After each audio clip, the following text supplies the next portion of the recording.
This week is a turning point. Halfway through Gemini season, half the planets are switching to Cancer. Let's break it down, guys. Welcome back to Mars Day with Mark 104. This is your host with the most, Mr. Meyer with the fire. Here to take the collective vibe higher. So let's jump into the charts and let's go through the degrees. Ooh-wee. If you guys like this video, do hit the like button because that's what it's for. So today the sun is in Gemini at about 13 degrees. We've got the moon at 20 Virgo.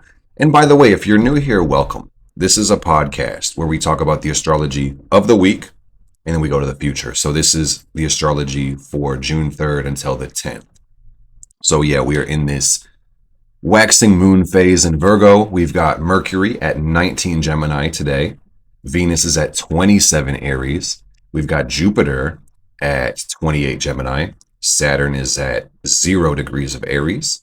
Uranus at 28 Taurus. Neptune at 1 Aries. And Pluto retro at 3 degrees of Aquarius. So let's move forward about a week and you guys will start to see it. I'll break it down step by step that, we're going to end at about 20 Gemini. So we're crossing the halfway point this week. Our moon is going to be in Sagittarius next week. So that's the full moon in Sag, guys. This week we are getting ready for the full moon cycle. So that's going to be fun. We'll break that down even deeper. Mercury is sliding its ass into Cancer. We've got Venus moving to Taurus. Mars is finishing Leo. Close. We're at about 26 at the end of the week. We've got Jupiter moving into Cancer. Oh my goodness, I'm so ready for this, guys. We love Jupiter Gemini, but frankly, this one is going to hit. It's going to be great, so get excited. We've got Saturn still at 1. Uranus is about 28 Taurus. You've got Neptune at 2 Aries. Pluto still retrograde at 3. So let's back it up. Let's go back to the present moment, guys. And I also wanted to say, just for a second, that this video is sponsored by me, Mr. Meyer with the fire. So I want to let you guys know what I have for you for the rest of Gemini, because the end of it is approaching pretty quickly. So I am offering a special right now on astrology readings and tarot card readings. So if you have yet to have your chart interpreted, if you would like to take a deeper dive into the study of astrology, I've got these chart readings half price for the month of Gemini. No code needed. Just jump in and get at me. I'd be happy to help you out. So basically, midpoint of Gemini. Gemini is air. The mood. Check me out, gang. Look at this. So from the beginning, we basically have a Gemini stellium. Some people say the sun doesn't count, but I say, yeah, it does. So then at the end of the week, you've got 2 of those planets in Cancer. And give it 10 more days, gang, we're going to be in Cancer season. So we are really approaching towards a whole new energy, timeline shift, paradigm shift.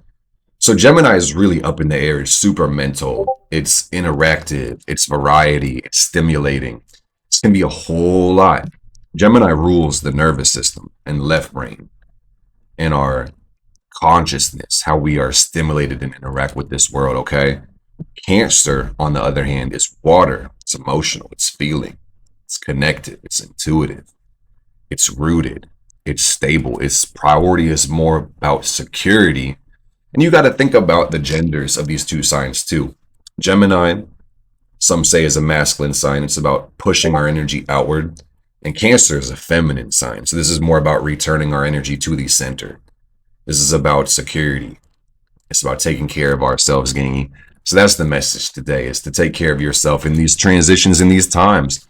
And I'm going to keep it 1,000 with you guys. I did some tarot cards just to kind of see beyond the energy before I started this video. And what is it that the collective really needs to know today? The funny thing is we got the Cancer card, the Chariot, and then the 7 of Swords, which deals with Cancer energy. It's a 7 as well, the Chariot. And then we got the Death card, okay, gang? So the conversation looks like determination, adjustment, and transformation. Greatness comes with a price, gang. We have to put in the work in order to become the best version of ourselves. Okay? Because I'm going to keep it through Gemini as we walk through the planets. We usually start with sun and we peel back the layers, give a holistic approach and view of the solar system. Never forget that you create this life, gang. The message I always reinforce before I really get too deep into the jargon is that these planets are going to do what they're going to do. And at the end of the day, you're going to do what you're going to do. So you don't need Jupiter to be in a powerful position for you to make advancement in your life. You don't need the moon to be well aspected for you to feel good. You don't need the sun in your 10th to be, going after your goals, right? But at the end of the day, these do offer a descriptive language for us to understand the energies we all experience. It's so worth you taking the time to look at your own chart, because how I experience these placements and these planets will be different than how you experience them, okay?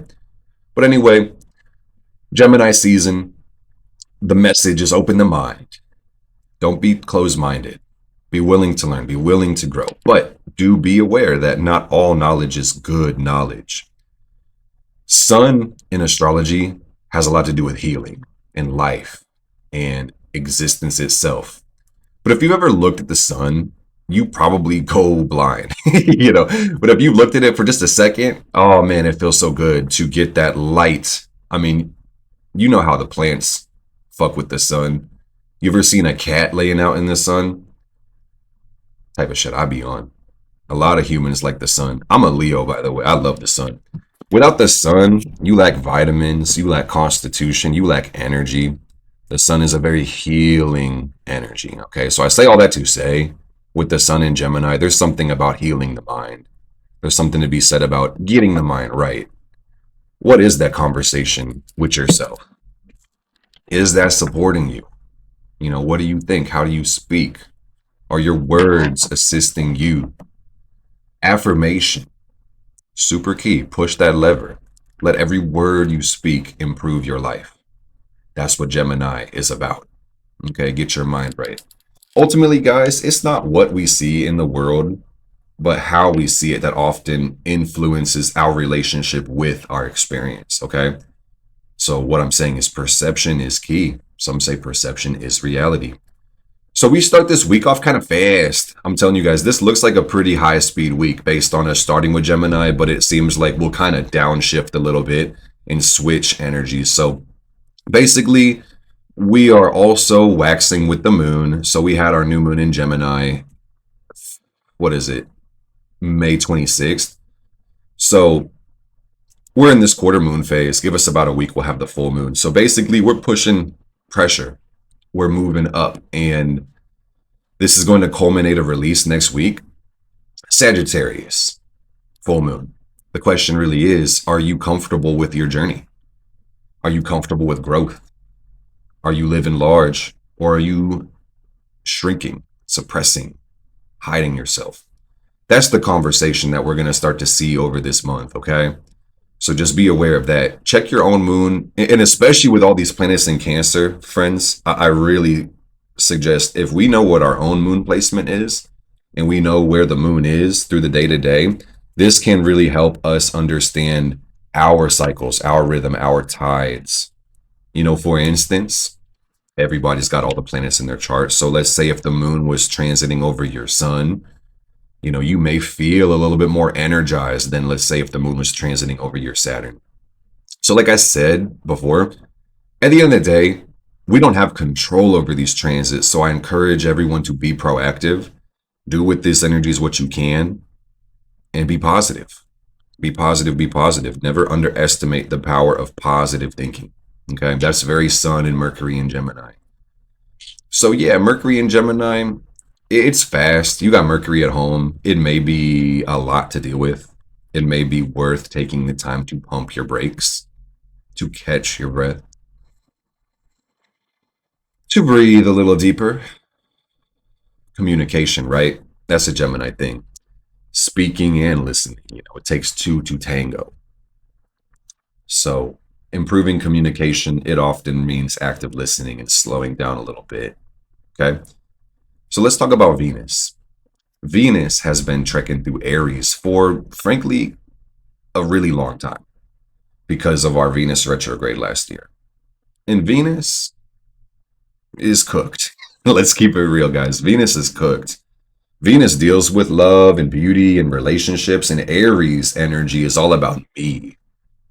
So Venus actually is in her detriment in Aries. She would rather be in Libra, the sign of balance and harmony. You feel me?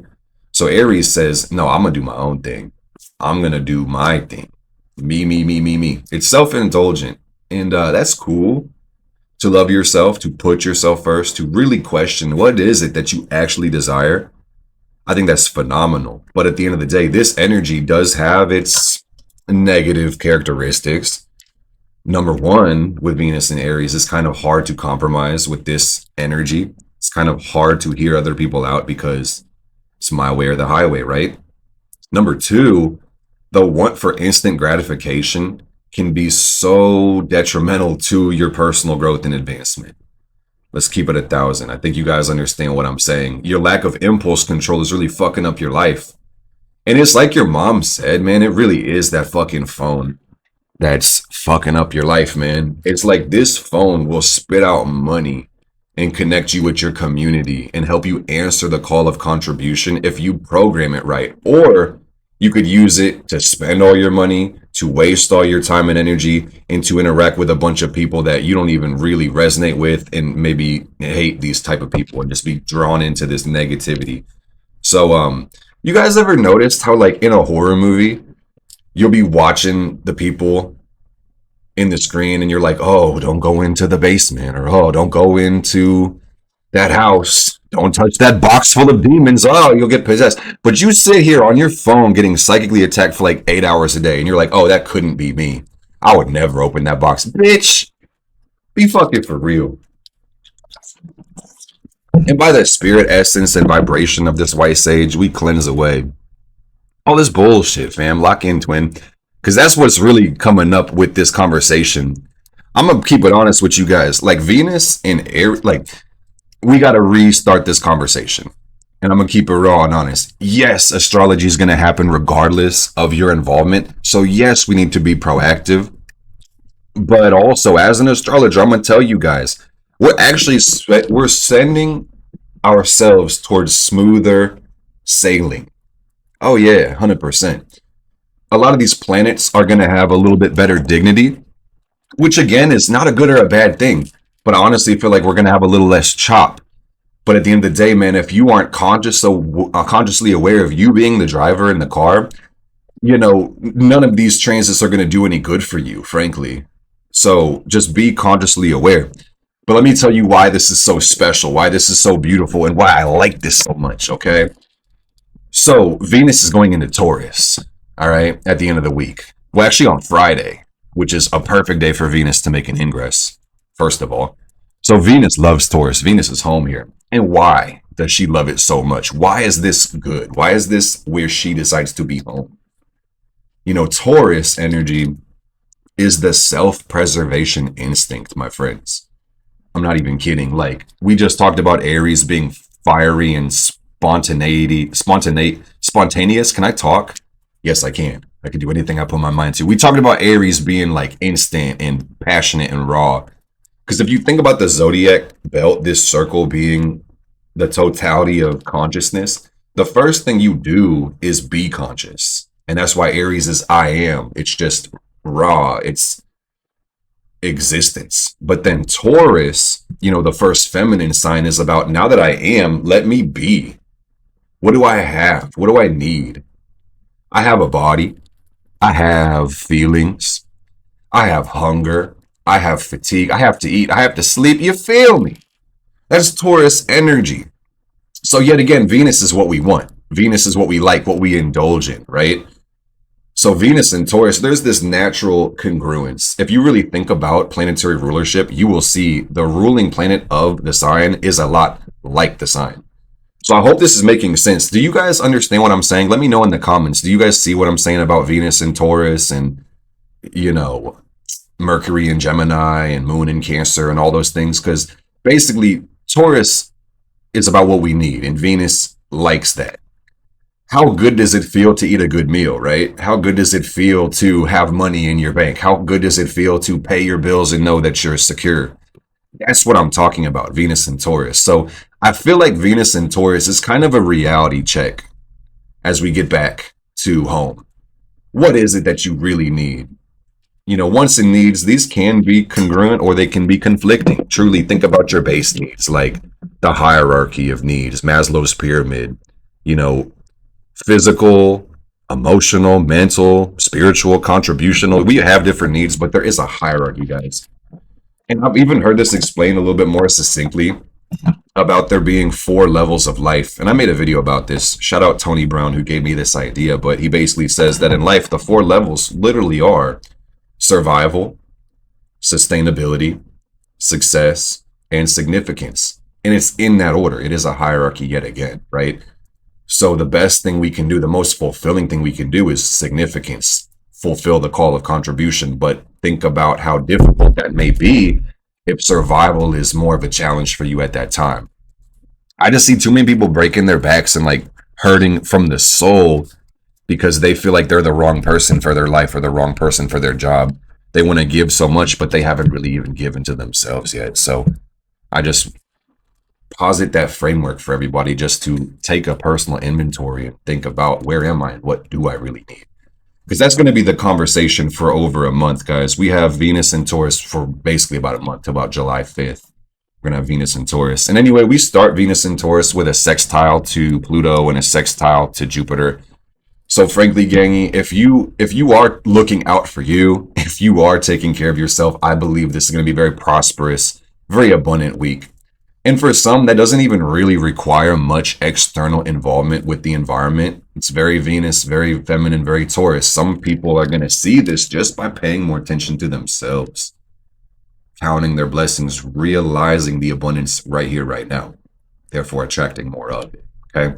So eat well, sleep well, take care of yourself, spend quality time with quality people, Fire Family. That's the message today. So let's jump into Mars and Leo. It's a Mars-Leo week. We don't have any ingress here, guys, but just know Mars is the masculine energy. It's about our passions and our actions, and Leo is about doing it big. Leo is about doing it for you, okay? So it's about confidence. It's about not being insecure, shy, or scared. I mean, fuck it. You can be scared, but be courageous anyway, because you don't really get the mark of courage without the fear. So that's definitely something to think about. Mars in Leo is asking you to do it for you. I will say Mars is applying to a square with Uranus and Taurus. So we'll talk about this more next week as it, peaks. Because look, I'm going to go to the 10th and see we're basically just pushing up. So next week, we'll actually have a lot to talk about with Mars switching signs, our full moon. We'll have other aspects to get into as well. But anyway, Mars and Leo square Uranus. This just says try to find personal growth in your life. See if you can find the path of least resistance towards actually putting pressure on the system that makes you grow. Okay?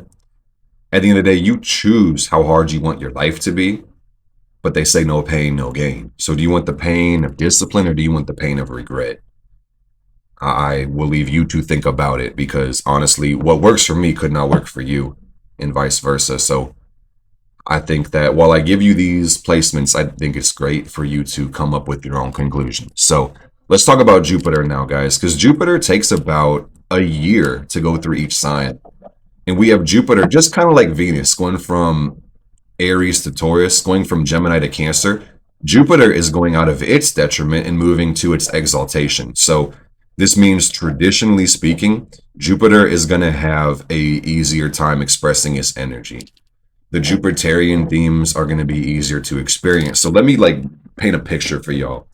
Jupiter's growth, it is expansion. Gemini, again, is the mind and perception. So, Jupiter brings us blessings. And I feel like Jupiter Gemini this last year has been like you holding out the basket for the blessings, and the universe throws 10 things at you at once, says, go catch them all. And you might catch 1 or 2, or you might catch none of them. And you're like, damn. I'm overwhelmed. I'm overstimulated. There's all these blessings out here, but I feel like I'm stretched too fucking thin. I feel like I need to do a million things. Feels like a wind tunnel. Hey, shout out to the Gemini people, man, because I don't know how y'all fucking do it. I've got Gemini midheaven. So, I mean, I don't want to say the struggle is real, but let me just say it. It's not easy having a mind, guys, because hermetically speaking, everything is mind. So learning to differentiate yourself and have strong boundaries, it's pretty challenging. It is worthwhile though. So let's just break it down even deeper, guys. I feel like with Jupiter passing Gemini, The blessings are going to come more internal. They're going to come from the moon as opposed to Mercury. And this just means that connection is therefore direction now more than ever. And Jupiter in Cancer, this is going to be a year-long transit. So stay tuned for the video about this one because we're going to take a deeper dive into it and contrast and compare and even go through the zodiac with this one too. But Jupiter in Cancer is going to expand our feelings. It's going to expand our emotions. And you may see more tears, more crying over this year. And I think, frankly, that could be good. You know, if Jupiter Gemini expands the mind, Jupiter Cancer is going to expand the heart. Ooh, and I love it. I love it a lot.